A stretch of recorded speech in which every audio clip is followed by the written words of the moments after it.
questions about what it means to be better in each way that we can possibly see. So I'm noticing that the YouTube channel has not connected. So let's see if I can make sure that that thing is connecting appropriately, because I don't want to leave out our YouTube guests in this show of Next Better. So as we get them linked up and logged in, platform already. So let's select a different one here. Let's see here. Looks like we're live on YouTube or live on LinkedIn for sure. So hello, all you LinkedIn people. We are connecting the YouTube account, so hopefully that gets connected. But if not, no worries. We'll make sure that we record this thing. I am live. My name is Coach Lucas Woody. I'm the performance coach for Next Better, and I have with me my awesome co-host, Kristen Wrinkle. Kristen, how are you? Doing good, Lucas. Very happy to be here.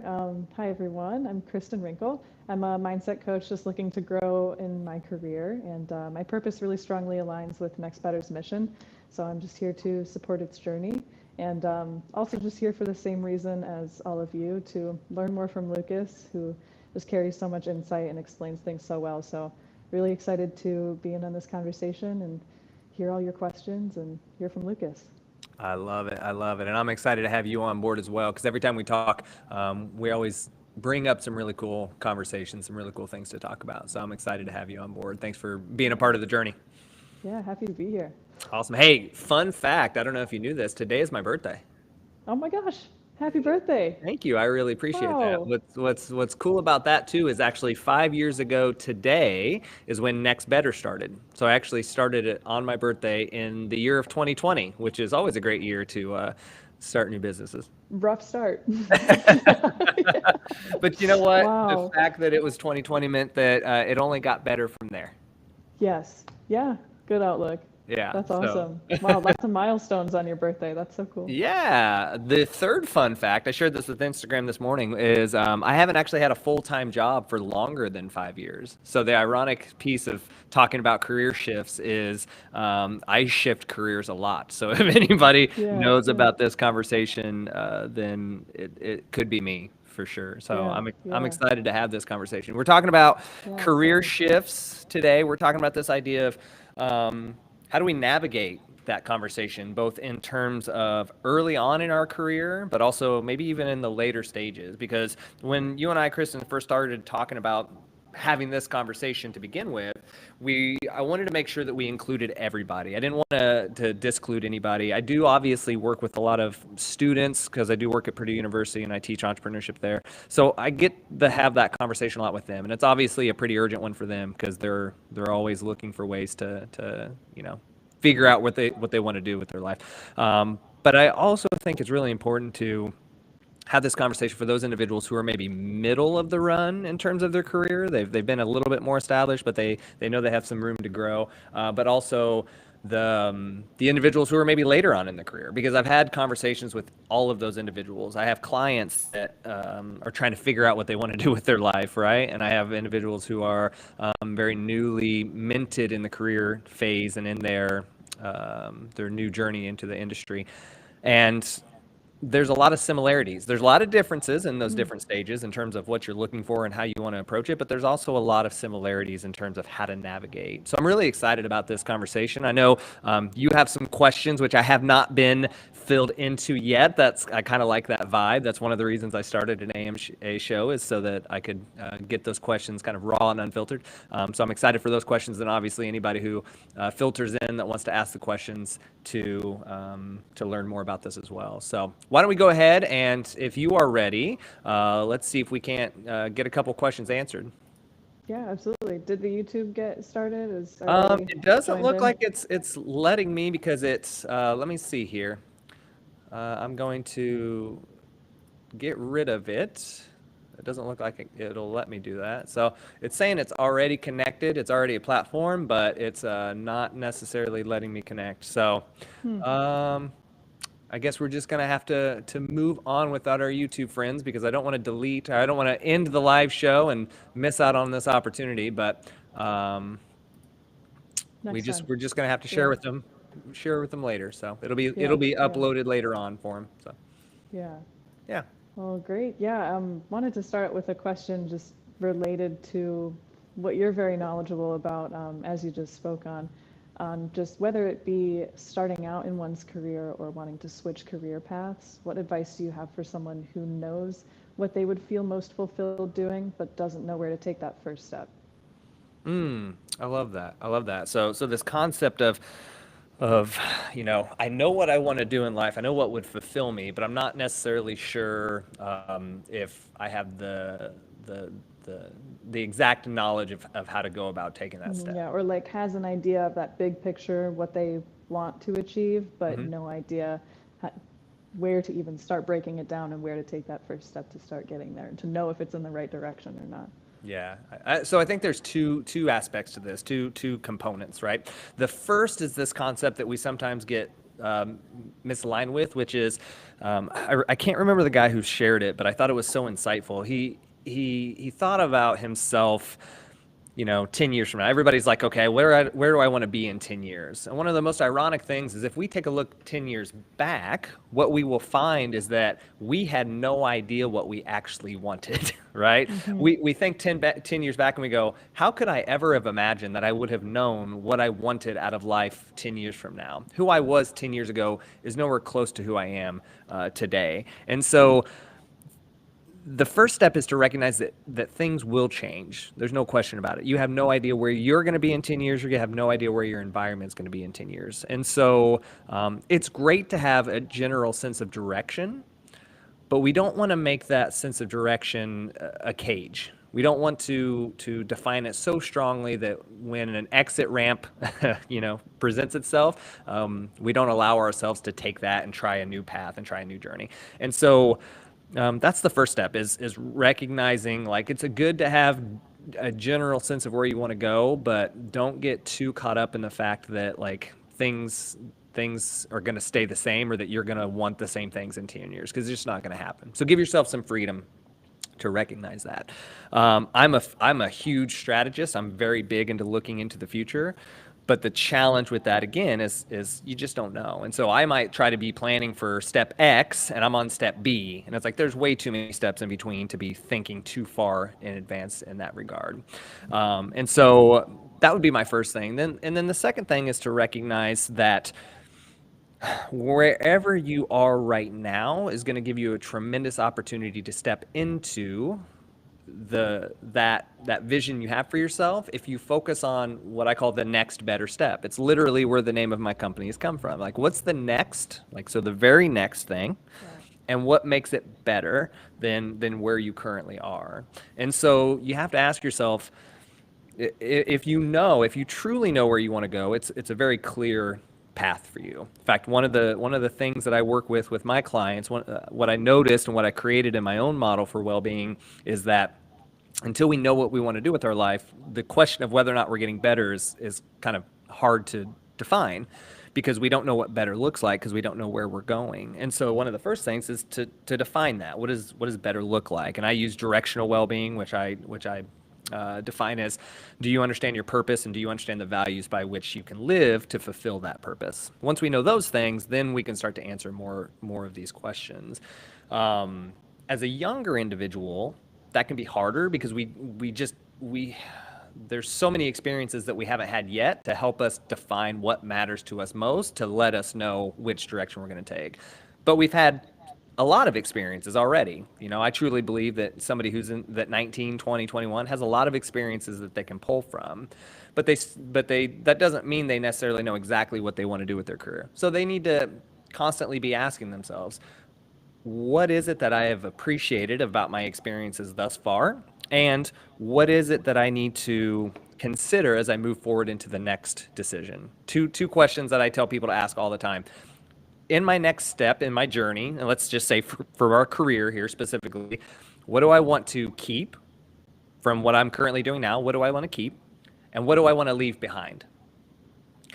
And if I can answer those two questions, then each time I take a step forward, it's going to be closer and closer and closer to the quote unquote idealized version of what our career is. And so, like in my career, I'll give you an example.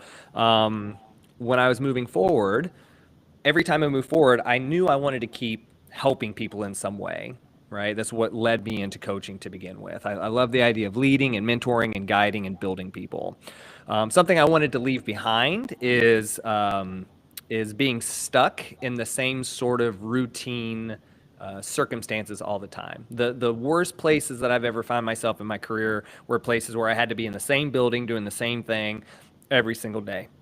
It would drive me up the wall. I was clinically depressed at one point when I was working in a high school setting, and it wasn't the high school, it wasn't the staff. They were wonderful people, but I was doing the same thing each and every day in strength and conditioning, teaching the same concepts over and over, and it just felt like factory work to me. And I'm not the guy who needs routine. I don't need consistency in that way. I need routine in a lot of ways, but not in my career that way. So again, when we're looking into how we step into that next better step, those two questions I'm always asking myself, all right, is what do I what do I want to keep, and then what do I want to leave behind? Mm-hmm. I love that. That's great. Yeah. Makes a lot Yeah. of sense. Yeah. How about somebody who feels unfulfilled in their career but isn't sure what to pursue next? Where should they start looking for clarity if it's any different than what you just described? Yeah. I love that. The suggestion I always make to individuals who are struggling with being unfulfilled where they're at, a couple things. One, so my fifth core value is gratitude.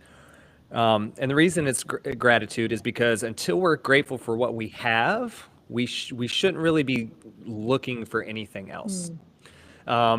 Because there's two reasons people leave a circumstance like their job that they're in. They're running away from something, or they're running towards something. And if all you're doing is running away from the job you have now, then you're not really running towards something that's meaningful for you. So if you're running away from your job, it's because you hate your job. It's not because you're trying to go towards something that you actually want. And so unless there's a situation where like it's a toxic environment where you're getting harassed or hurt, or insert something where you're like you're threatened in your life in some way, then really what you need to be doing is reflecting on what is it about this job that I really, really like? Because there's got to be something that you like about your job. If there's not, again, go back to the gratitude thing. And then what are the pieces that I don't like? What is it that I'm trying to run away from? Right.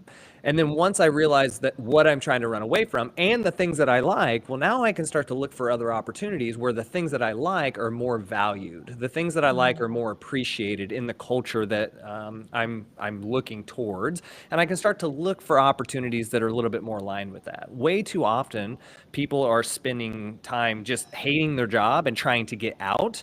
And so they don't take the time to reflect on what is it that I'm trying to run away from. And they don't take the time to reflect on what is it I'm trying to run towards. So they just jump to the next job. And the unfortunate circumstance is usually that next job is there just because it pays more. And that's okay. But if you're still doing the same things you hate, you're just getting paid a little bit more, then that pay increase will only make you happier for a very short amount of time. And then you're going to go back to just not enjoying the job that you have. So that would be my recommendation for those individuals is if you're not fulfilled in what you do, that's okay. Like we're not fulfilled in everything, but if you're getting to the point where you can no longer stand doing it, you have to ask yourself, what am I running away from? What do I want to run towards? And then start to look for opportunities where that's valued. And then I think the next step to that, Kristen, is better understanding how to look for that in another career. So I talk to a lot of people about the interviewing process and how to recognize in another organization what things matter to you. That's why I find it so important to know your own core values. I have 5 of them and I know them very clearly, right? They're purpose, betterment, responsibility, empathy, and gratitude. In So that when order. Yes, in that order, exactly. And I'm not going to bore people with the details there, but the point is that because I know that when I talk to you, right? I think we've shared this. When I talked to you and I wanted to find a co-host, I was looking for those values because if we can align on some of them or most of them, then we can work well together. When I look for people that become my team, that's what I'm looking for. When I look for clients, I'm looking for some of those things because those are the things that matter to me. So if you know your own core values, you know what you stand for, or you at least know at some conscious level the things that you're looking for in your next career, then you can be more open and in tune with them when you go to interview for that next job and look for that next thing. So I think that that's another really important aspect of this is not only do you know what you want, but you can start to recognize those things in the next opportunity that comes along. Yeah, so it sounds like a mix of keeping an open mind, but also, in a way, a closed mind based on kind of what you value. Like you need some sort of specificity and direction there. So that kind of brings me to the idea of mindset traps. I feel like that's something that is easy to get stuck in. That's something you know a little bit about. What are some common mindset traps that keep people stuck? And how can they break free from them in the sense of looking for a job or trying to find fulfillment in their job crafting? Yeah, I love that. I want to touch on that, but I do want to touch on something you mentioned earlier, which I found kind of insightful. That comment you made about it's keeping an open mind, but also being closed-minded, right? And when I hear closed-minded, it almost makes me cringe because I don't like that term, but I agree with you because I believe so strongly in being very open-minded, being growth-minded, right? Like I know I don't know everything, and there's more that I can learn about, and that's very very important. But there's also this other piece of if you don't know yourself well enough, right? It's the old adage: if you don't stand for something, you'll fall for anything. Yeah.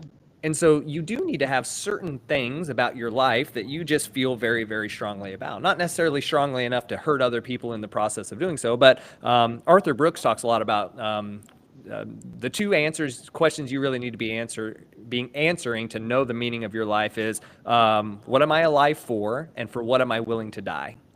And when you can answer those two questions, you really truly know, what matters to you. And so to your point, I think it's very important to be open-minded on almost everything. But I also think there needs to be some aspects of your life that you just truly strongly believe in, to the point where those are things that you're willing to leave a job for, that you're willing to say no to somebody for, that you're willing to take a stance on, because they're just so important. And again, I don't think it's something where you hurt people in the process, but you can definitely say no to people. You can distance yourself from them. So for me, one of mine is responsibility. So when I hear people blaming other things for their circumstances, that's a really big, I call it an orange flag, not a red flag, but an orange flag to me that says this isn't the type of person that I'm going to give a lot of my energy towards. Because if I try to help them and they're constantly blaming other people, then I will at some point become the thing that they blame, right? Because that's just their process. Do I think people can change in that regard? Absolutely. I've even seen it with some of my clients, that changing of the mental focus of like, okay, I am responsible for my own life. But it also means like, if I meet somebody on the street or a stranger, I love talking to strangers, but if I hear them blaming people all the time, I don't talk with them for very long. Doesn't mean I think they're bad as a person. It just means that I'm not going to spend a lot of my energy on them.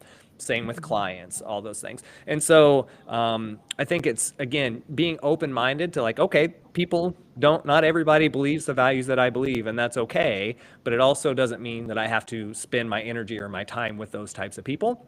I just, graciously say, hey, thank you for being you, and I move on with my day. So I think closed-mindedness in that regard, a little bit more, I would see it more as like taking a stance versus being closed-minded. Yeah, yeah, and allowing that to guide you through what decisions you should make in Yeah. the direction of, Yeah. your fulfillment. Yeah, Yeah, yeah, absolutely. Absolutely. great. So Yeah. could you repeat your question for me? Yeah, any like common mindset traps? I know that's pretty general, but you have a lot of experience in talking with people, helping them find their path and their journey. So I'm sure you've come across noticed a lot of mindset traps that some people have encountered, that they can't see, but you see through just talking to them. So yeah, what are some common mindset traps that keep people stuck, and how can they break free from them? Just, yeah, common things that you've seen. Yeah, yeah. Um, I would say one of the most common beliefs that people get stuck with that prevent them from getting to where they are, is the I can't because. And my weapon against that is the I could if. Mm-hmm. When you say I can't because, you are immediately shutting down the parts of your brain that creatively think of potential solutions to a problem.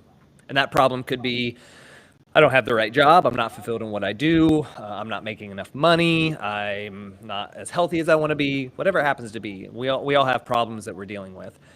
And as soon as we say I can't because, we shut down any part of our brain that could have potentially solved that problem.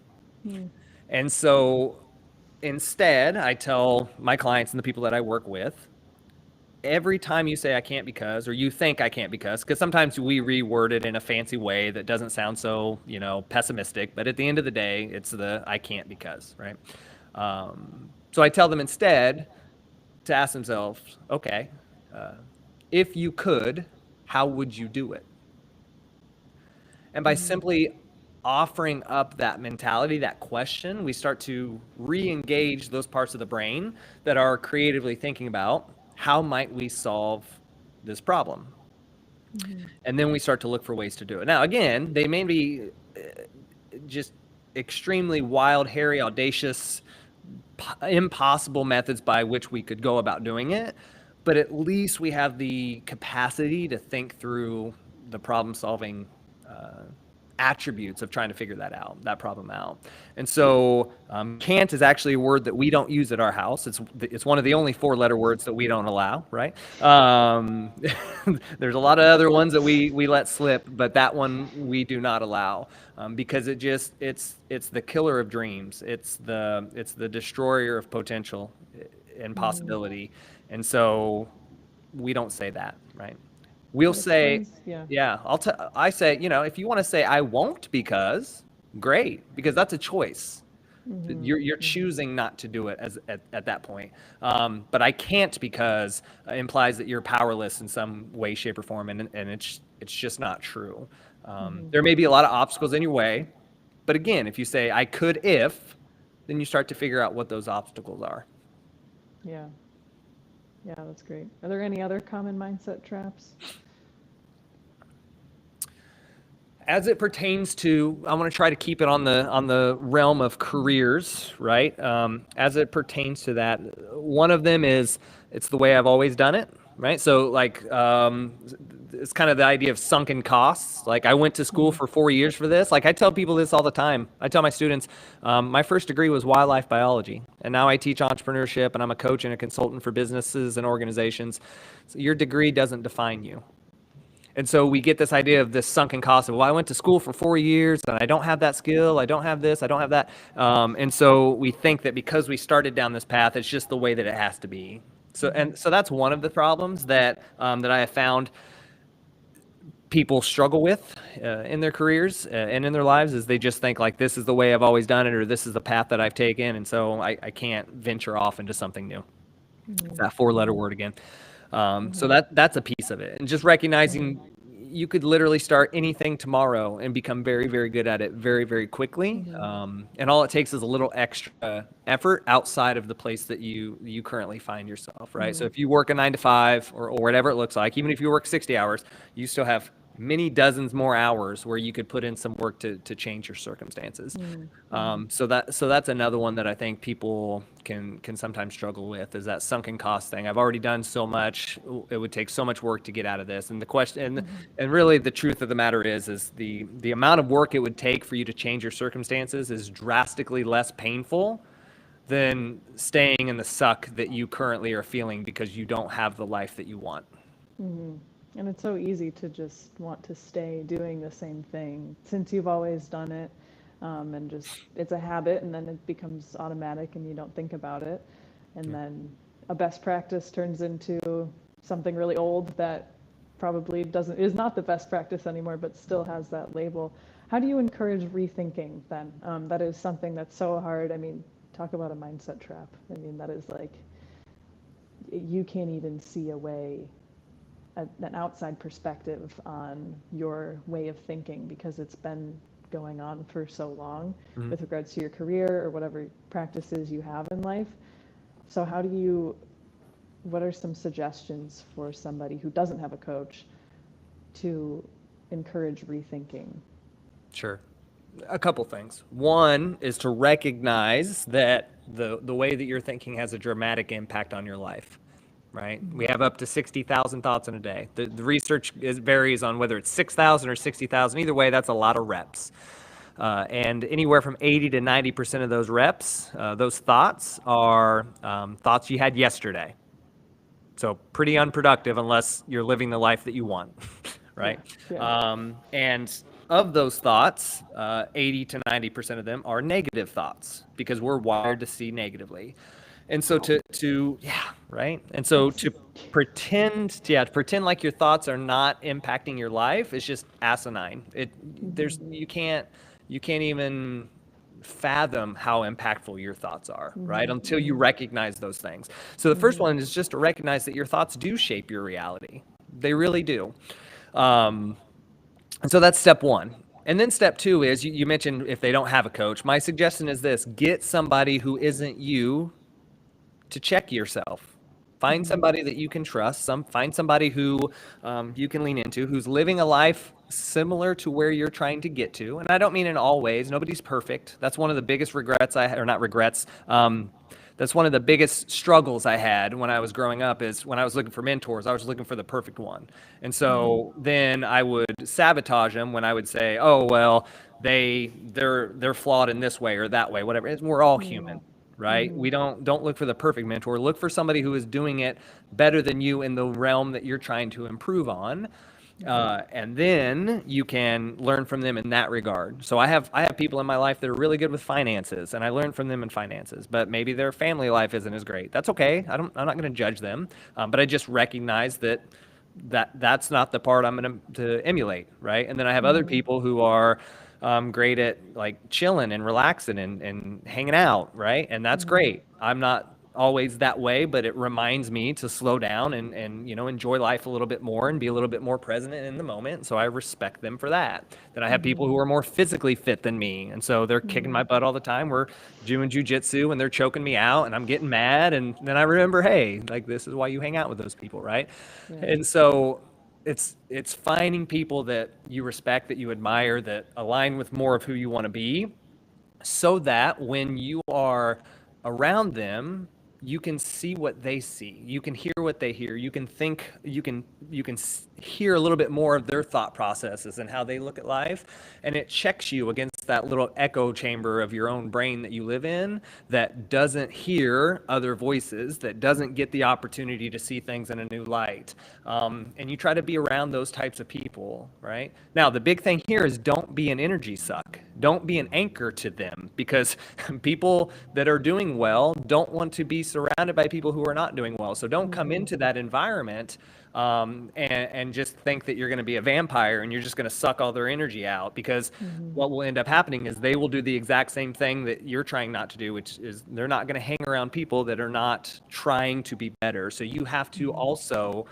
be willing to be open-minded and to be growth-minded and to be coachable and to be able to say, I don't know everything and I'm trying to get better, and working on those things. So I think that's a big piece of it as well, is going into that, trying to also bring value. So in every relationship that I'm in, I'm trying to bring value in some way.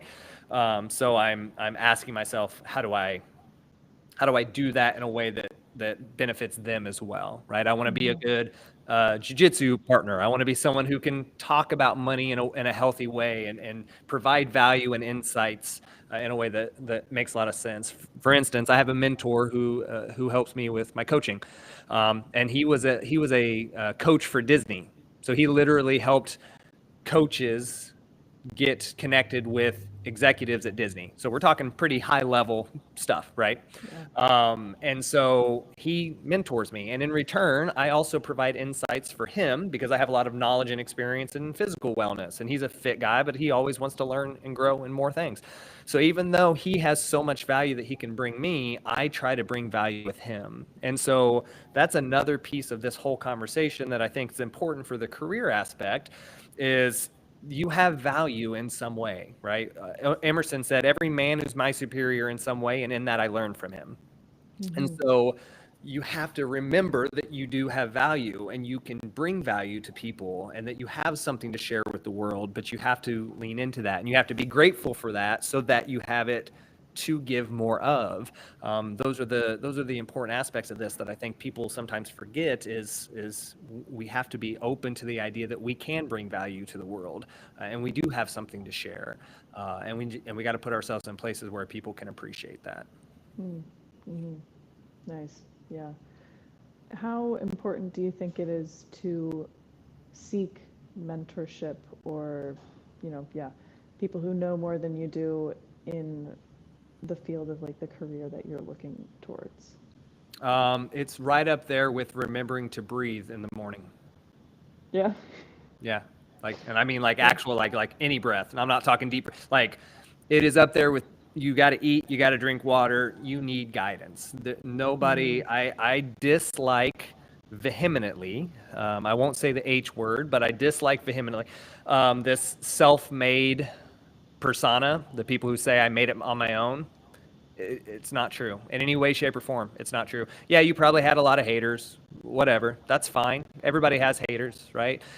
When you stand strongly for something, there will be people that don't stand for that thing, and so they're just gonna not like your message, and that's okay. They don't have to.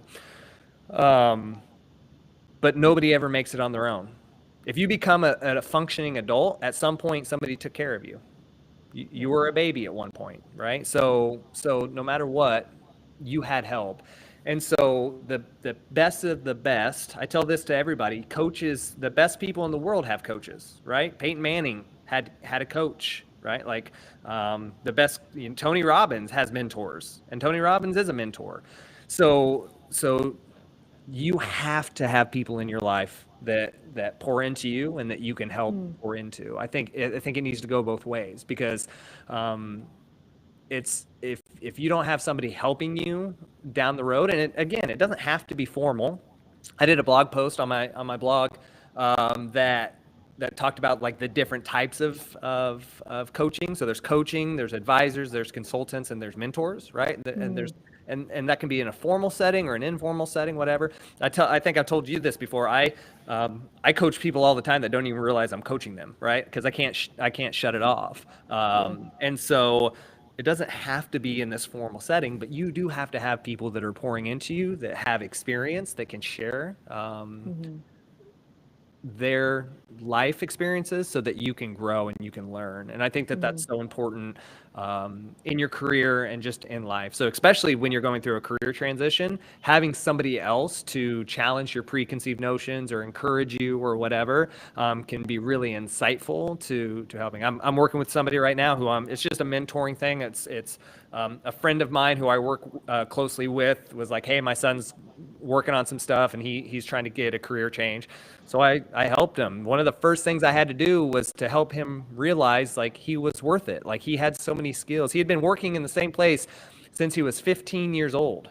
And he thought that was a limitation. And I'm like, dude, you've been in the same place for like 7 or 8 years.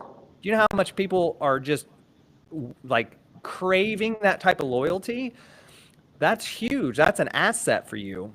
But he believed it was a limitation because he's been doing the same stuff over and over. And I'm like, no, you're doing so many of these things in this customer service related field. So we revamped his entire resume to better help express the things that he got out of that and see the value that he had and the experiences that he had.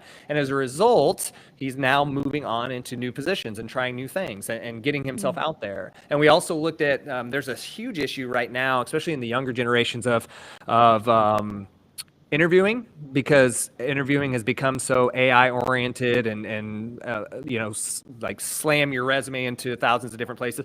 And so he had been submitting his resume over and over and over and over and over and not getting any results. And I'm like, yeah, because they're getting thousands of other pieces of paper every day, and they may need one application. It's just not the way that we can do it anymore. It's hilarious. It's so backwards because we have all this technology to help us with this stuff, and yet it's almost the exact reverse. You have to be in person, handing them a piece of paper saying, hey, this is who I am. It's about relationships and connections. And so we got a lot more intentional about, we talked about what he wanted out of his life, the direction he wanted to go into, and what really mattered to him. And then from that helped him realize what was really, really important and what kind of positions would lean into that. And then we started to be a lot more intentional about the strategies about how to apply. So for one, you need to be creating a unique resume for every job that you apply to. And if you're applying to 100 jobs, stop, because you don't know what the hell you want out of your life. Unless it's the exact same job 100 times, you can't be applying to 100 different jobs with any sort of intention. You're just plastering at that point, right? And so you need to know more about what you want out of life, and then you can start to be more targeted with your resumes. For one, we used some AI tools to help align his resume with the position that he was trying to apply for, because hey, guess what? Those same people are using AI tools to read your resume and see if it aligns. So use the same tools. And then I gave him some suggestions on how to network effectively with the individuals involved and get his name into the front door and all those things. And so all of those things really matter when it comes time to apply and to get into a place, is to really truly understand what you're trying to do and with your life, and then take some strategies and some steps to get into that place. And in finding people, networking, whether it be looking for a mentor or looking for an employer, what do you suggest a starting point for that? Yeah. Couple things. So I want to think of it in terms of big picture first, right? So one of my philosophies is every person that I meet, I'm going to treat them as if they're going to be in my life forever, and I'm going to plan for them to be gone tomorrow. And the reason I believe in that philosophy so strongly is because you never know what can turn up in the future. You never know what will happen. I've had people that have reached out to me from 3 to 4 years ago that are looking for advice or to be a client. One of my clients was related to one of my other businesses that I have, and he just kind of happened to halfway know who I was, and he's like, "Hey, I've heard you're coaching. Can we talk?" I didn't even know he wanted to become my client, to be honest. I thought we were just having lunch. And then all of a sudden he starts telling me about the things he wants to work on, and I'm like, "Oh, okay, this is a discovery call here." So, and so I never would have in a million years thought that person would be a client of mine, and now they are. And so, treating people as if they're in your life forever is so vital. And then the other piece of it is plan for them to be gone tomorrow. And the reason for that is this: people get so attached to expectations and to this idea of, I've done all this for you, how could you ever leave me, or I expect you to reciprocate that in some way. And that's just not how the world works. It's not fair. It's not fair to them, because you're putting on these expectations that they never agreed to in the first place, right? And it's not fair to you, because then you're constantly having to worry about whether or not this person's going to live up to those expectations. And so if I hire somebody or if I'm working with somebody, I'm going to treat them like they'll be in my life forever, because I want them to be. If I'm working with a client, I'm going to treat them as if they're going to be in my life forever. But then if they're not, it's going to be okay, right? If I lose a client tomorrow, okay, well then I have to plan for what I'm going to do now to replace that client, right? And to continue to be able to make the money that I need to care for my family. It also creates this ability to be a lot more grateful, because if I don't expect my wife to stay with me the rest of my life, right? If I don't expect her to be here, it makes me grateful every day when we wake up and she's still in love with me, and she's still taking care of my family, and she still wants to be with me. I can be a lot more grateful for that.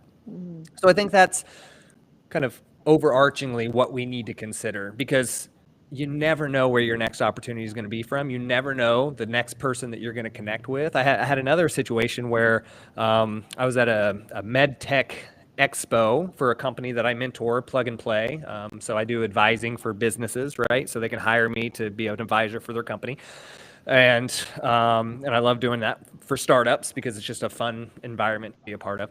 But I met a guy there at the expo who was the entrepreneurial instructor for the college that hosted the event. Met him, talked to him for an hour or so. We connected on the fact that we both teach entrepreneurship at a college. His was 2,000 people, mine's 50,000 people, and we talked about the very different ways that we can go about doing that and the benefits to both and the kind of the cons to both. But after that conversation, I didn't know what was going to come from it. Well, a student of mine was like, "Hey, Coach Woody, do you have any network connections in pharmaceuticals, pharmaceutical sales?" I was like, "I don't know, but we'll find out."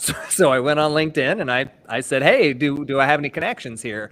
And sure enough, his wife, the guy that worked at the other college, was a pharmaceutical sales rep. And so now the student that needed help is connected with him, and they're going to have a great conversation about that. All because I treat everybody in my life as if they're going to be in my life forever. And so I think that's one of the first steps for people to recognize is like, you just treat people well, connect with people with the intention of being connected to them, not for getting something from them.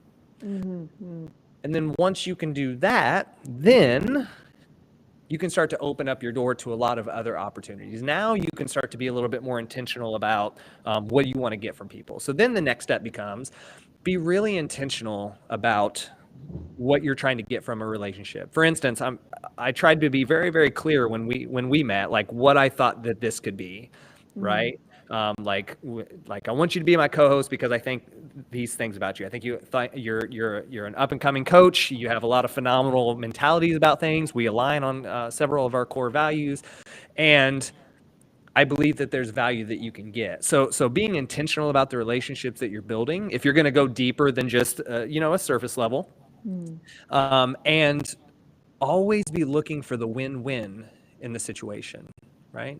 What do you get out of it? What do I get out of it? A relationship basically boils down to two people coming together to create something more together, right? So me and my wife, we're trying to create a family and create little humans that have values similar to ours that will go on and build those values into the world, right? You and I are trying to create this awesome show where people can learn so much about the different things that they have going on in their lives. And sharing different perspectives too, kind of, you're never going to be able to get somewhere on your own versus like, if you were to talk with somebody and hear from a different perspective, combining two different perspectives creates a lot of value. 100%. 100%. Yeah. And so the same situation happens in the career field, right? This is something I tell a lot of my individuals who I'm helping with for interviewing. You have to go into it recognizing you are looking for value from them, the paycheck, the position, the career, the prestige, whatever that happens to be. But you're also going to bring value to them. And so it's a mutual connection. They just happen to have the position and the money, but you have the skill set and the tenacity. And so it's a relationship you're forming. And so when you go into that interview, so many people are nervous because they think that the power differential is they have all the power and I have nothing. And that's completely untrue. Like, you're going in there and you have so much to offer these individuals. They would be so lucky to have you. And what we're trying to do is determine whether or not it's a good fit in terms of values, in terms of structure, in terms of culture, in terms of skill sets and competencies. Like, that's what we're trying to do, is see if this is a good fit. And they're just this formalized thing called an interview. I told people all the time, I love interviews because it's a chance to build a relationship with somebody and to learn about whether or not this is a good fit. And I'm interviewing all the time with other people and they're interviewing me. And so it's understanding that so that when you go into that interview session, you can sit there confidently and not only answer the questions, because now you get to be your authentic self, because you're not trying to pretend to be somebody you're not so that you can impress them and hopefully get the job. No, you're going to be who you are. You're going to be the most thoughtful and authentic version of you because you've done the work to know your core values and know what you stand for, and you've practiced all of the interview questions and yada yada. And this is the really good one, so take notes to anybody listening now. You are asking really thoughtful questions that help them understand that you are taking this seriously. You've done your homework. Hey, I noticed the core values in your organization are this. Can you tell me a little bit more about how you live those out every day? Oh my God, you did some research. You looked at our website. You learned more about this, right? I don't know how many people have gone into interviews thinking only about talking about themselves and not realizing they need to be talking about the organization. They need to be asking questions to learn more about them and show that they are interested and that they care, sending up follow-up thank you emails, right? Some little things like that. But that's where it comes back to building that relationship. And so you're doing that in the interview, you're doing that with everybody that you meet. If you want to build a mentorship connection, the guy that mentors me now, it wasn't like I just reached out, cold called him on LinkedIn, right? I had lunch with them because we had a mutual connection, and the mutual connection is like, hey, you guys are both coaches. I think you should meet. And he was right. And we met, and then we had some other follow-up conversations. And then I said, hey, I think that you would be really phenomenal at this. Here's what I would love to glean from you, and I could reread you the email. This is almost verbatim what it said, or at least this was the structure of it. These are the things I think I could really learn from you. Here's what I'm willing to provide, and I basically outlined. I'm a hard worker. I'm somebody who's going to contribute meaningfully to this world. I want to be one of the best coaches that I can possibly be, and I think that learning from you will allow me to be that. And that's what he wants. He's a coach. He wants to know that the people he's helping are going to go on to be meaningful contributors to the world. And so I shared with him the value he would get, right? And I shared with him what I think the value I could get. And I asked, hey, is this something you see as beneficial? And lo and behold, it was. So I think, again, relationships, just going into every connection with another human being, saying, here's what I think we could do, and here's what I think the value could be, and then just being intentional about that and trying to figure out what the win-win is for everybody. I love it. Hard pivot into a pivoting question. How can people tell whether they need a small pivot versus a complete reinvention? I love it. Never a complete reinvention. Unless, thank you for asking that follow-up. Unless like you are in such a bad place that you are clinically depressed, you're thinking of hurting yourself, somebody around you is hurting you. Like if your physical and psychological safety is paramount, and even the psychological safety one is like, a lot of times the psychological safety is your own thoughts, right? You have one bad thought and then it gets bounced into the echo chamber over and over and over and over and over. And then all of a sudden you're having negative thoughts of actually hurting yourself. Like that's when it becomes something that you really need to make a huge reinvention. And that usually means disassociating and displacing yourself from wherever you're at. Okay. So I don't want to say like there aren't times to completely get out. There are. When you're starting to make irreversible decisions, right? Barring that, there should be no such thing as a complete reinvention. And the reason is because, again, you have so much to offer the world. There are so many good things about you. You're just covering them up with all these negative thoughts of why you can't do something, or who you're not, or I'm not in the right place, or these people aren't letting me, and the job that I'm at sucks. And you're just covering it up, and you're not stripping away all that crap and asking yourself, what can I be grateful for? What are the things that I do have going on that are really positive? And then holding on to those. And it may be 2 or 3 things, right? But there are things going on in your life that you can be grateful for. And then you build on those things. Okay, now that I have these things that I can be grateful for, these are the things that I love. These are the things that I will not let go of. What are the things that are not serving me? What are the things that I do need to get rid of? What are the things that I do need to start to step away from? Systematically, not just run away from them and hope for the best, because again, you're running out of the frying pan and into the fire, right? There's no intentional step to that next thing. And so that's where I think a huge complete reinvention is not the necessary decision. It's more of the intentional steps forward, one at a time, that are going to allow you to get out of that pit. Now, over time, it may be a complete transformation. Like who you are 5 years from now will be completely different than who you were, or maybe even a year. But to completely strip away everything typically results in a crash and burn, because you've tried to change so much so quickly that nothing works well. You've ran away from so many things without any idea of what you were running to, that you just crashed and burned, and you're just right back to where you started. Because again, 90% of the thoughts you had were the ones you had yesterday. So if you try to reinvent yourself and you just run away from everything, there's a good chance you're going to run right back to whatever it was that you had, maybe just in a different job or in a different house or in a different town or in a different social group.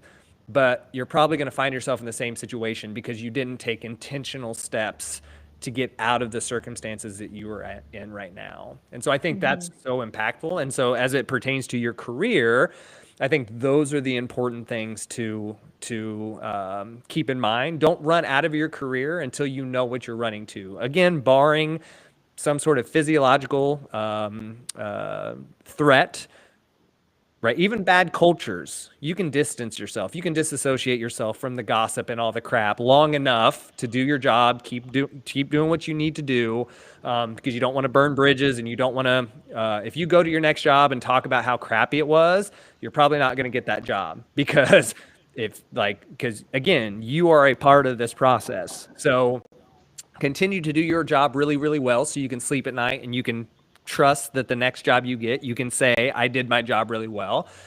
But you can distance yourself from all the other stuff until you find that next opportunity that really aligns with it. And so I think a lot of practices of reflection are vital for this circumstance. Hiring a coach, right? Obviously, I'm biased, but do it to help you think through these things. Get a journal to reflect on your thoughts and to think about what's important and what's not important. Get a mentor or a friend, somebody who's a little bit. Friends are tricky because they care about you and they just want to validate everything that you say. Yes, your job does suck. Yes, you are the victim. Yes, you're right. Susie sucks, right?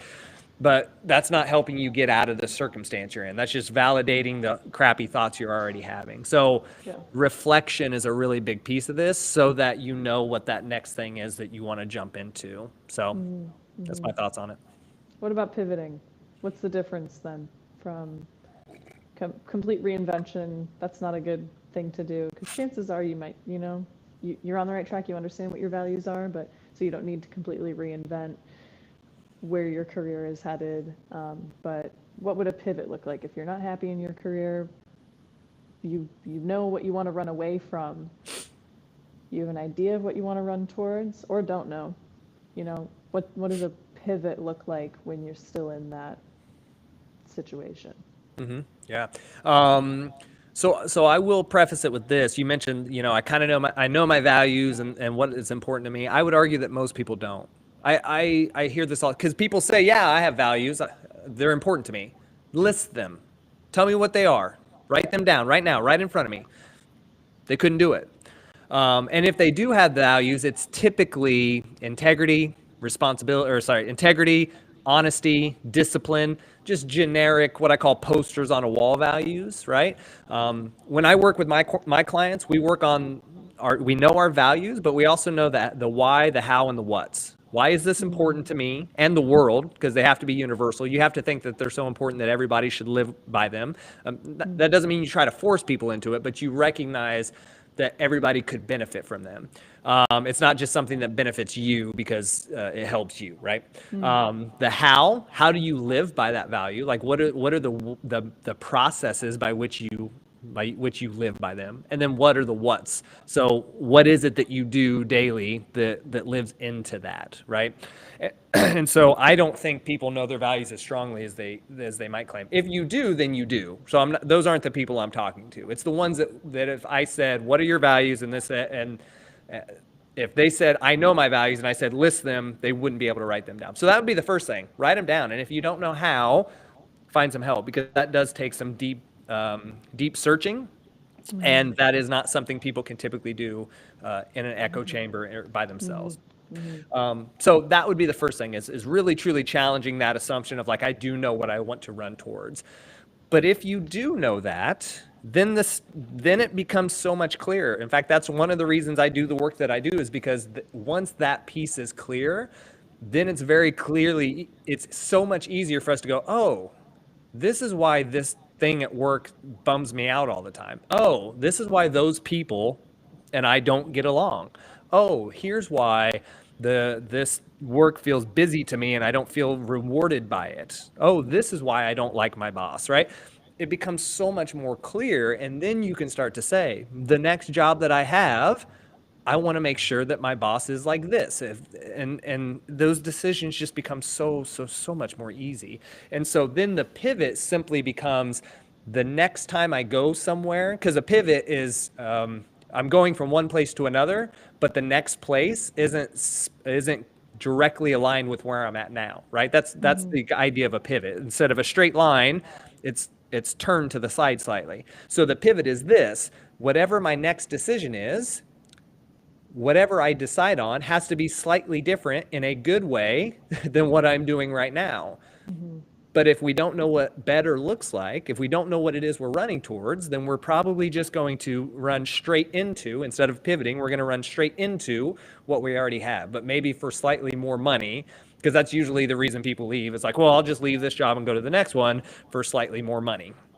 And again, I mean, you're just running into the same problems, but now you have a little bit more money to buy whatever it is that you're distracting all the pain from, right? So that's just not the answer. And again, it could be the job, it could be the people, it could be the supervision, it could be the culture.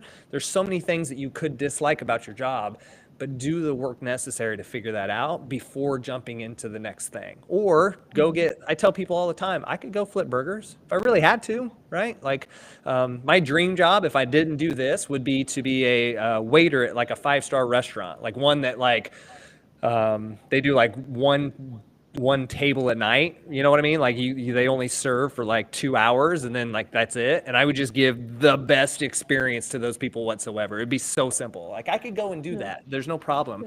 So if you have to take a job that isn't exactly aligned with what you want to do to get out of the circumstance you're in because it is so toxic until you find that next thing, you can do that. That's okay. Like that's a move forward because it's getting you out of the pit that you're in, to allow yourself to go somewhere. But again, you have to do the work to ask yourself, what am I responsible for here? What am I doing or not doing that is keeping me where I'm at, so that I have the control of going to the next thing in a much more intentional way. How do you know then if you're making progress in the right direction versus just staying busy, especially if you did just pivot, so you're not going in one certain direction, you're going a little to the left, you know? How do you know that you're going in the right direction and making progress towards what your end goal might be? You know, if your end goal is over here and you were going here, but now you need to go here because of X, how do you know that you're still going in the right direction? And to add to that, just versus staying busy. Sure. I'm going to try not to sound like a broken record because, again, I feel like this is the same kind of situation. If you don't know where you're going, then you're never going to be able to answer that question. So the first step is knowing kind of the general sense of direction, not 10 years down the road, but just like, can I feel like this is a culture that promotes my values a little bit more, right? And so you need to be able to assess that. So the two things that I always tell people is take action and then reflect. Action, reflect, action, reflect. So take the action of getting the new job. You're never going to know until you know, right? Or take the action of doing the work necessary to know your core values and the direction that you want to take and what are your competencies. So to take a good look of what you're actually good at so that you can determine whether or not this would be a good fit for you just in terms of skill sets, right? You can't apply for a job you can't do. And then take that action and then take the action to do the research on the people that you might be taking the job with, and then take the action to do the interview really, really well, then take the action to follow up, and then get the job. And then after you're in the job for 6 months, because until you are in the job, you just won't know, right? So many people think that they can just wonder about it all day, right? Like I'm just going to watch TikTok videos about it or do the research. You have to take the step. You have to do it. And then 6 months into it, reflect. Is this better now than what it was then? And if it's not, then you know you took a step in the wrong direction. That's okay. But do it in 6 months, not in 6 years.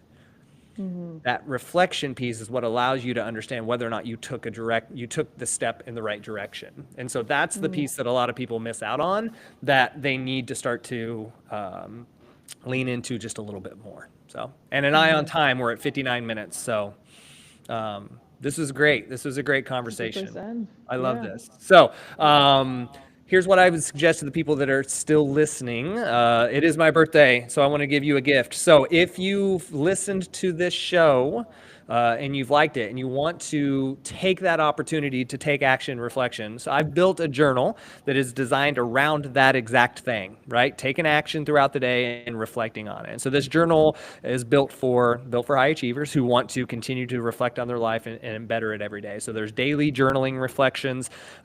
There's setting yourself up for success in the morning, gratitudes, right? Because positive psychology research has shown us that gratitudes help improve our happiness. There's weekly reflections and there's monthly reflections. So everything you need in order to make it a success, and it's for the entire year. So you do this thing for a year, your life will get better. I know it, and some people have told me that as well. So if you listen to this and you really like this, then you need to DM me. Somebody wrote in there, it's an amazing journal. I've been loving it already. Thank you. Appreciate you. I will second that too. It's amazing as well. Absolutely love it. And I do love you also have habit sections too on like tracking progress and building habits. Yes. It's just a perfect tool to track progress, see what your goals are, and see that you're moving forward I to love that. achieving Yes. big things. Yeah. Yeah. Yes. Thank you for reminding me of that part, right, of my own journal. So yes, it's got the habits for the action and the reflection. Am I doing what I said I was going to do? So if you DM me, so my LinkedIn is linkedin.com/Coach Lucas Woody. Then I'll be sure to get you a journal. I'm going to give out 5 journals to the first 5 people who DM me and tell me that they want one. So just a little gift from me to you on the 5-year anniversary of Next Better and my my 38th trip around the sun. So awesome. Awesome. Kristen, thanks so much. This was phenomenal. I love it. Yes. Thank you, Lucas. I learned so much. This is great. I learned too. In teaching, you will learn, and in learning, you will teach. So be sure to subscribe to our YouTube channel so you can check out these AMA shows whenever you feel like it. You can also check out the Next Better podcast whenever you feel like it as well. And we will be back live at 11:30 a.m. In 2 weeks. So be sure to join us. Awesome. Thanks, Kristen. Cool. Yep. Thank you, Lucas. Have a good one.